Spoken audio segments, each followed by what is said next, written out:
off, let's assume that all the seniors here today have filled out their applications for recruitment and want to know more about the sororities on their campus and what recruitment looks like at their campus. How do they get more information? Excuse me, an obvious place is the website.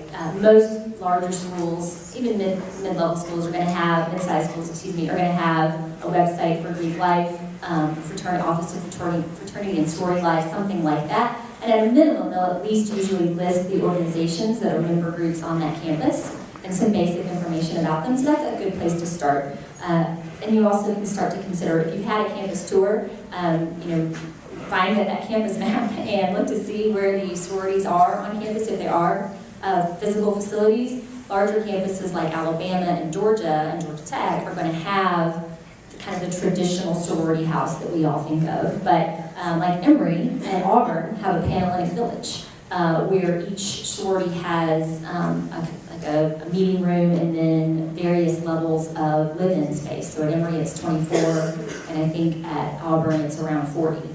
So obviously not large enough for everybody to live in. But it's just something to consider, like at Oglethorpe, I think I don't even know if they have facilities, I think they may just have like meeting space. Therefore, okay.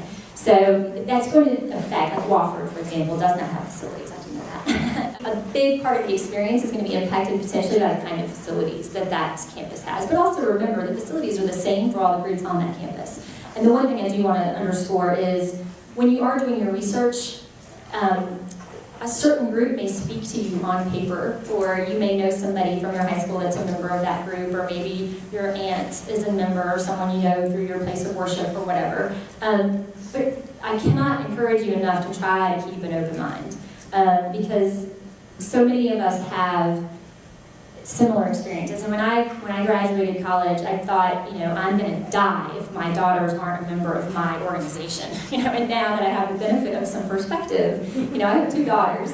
I would love for them to be members of my organization, but I would be delighted, truly delighted, for them to be a member of any one of the NPC groups, because I've met women in every single organization that are just phenomenal, and I genuinely consider friends. So please keep an open mind as you are researching these things.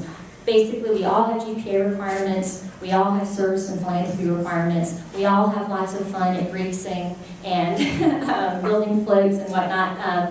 But it is good to try to start to just get basic information on what the organizations do on campus.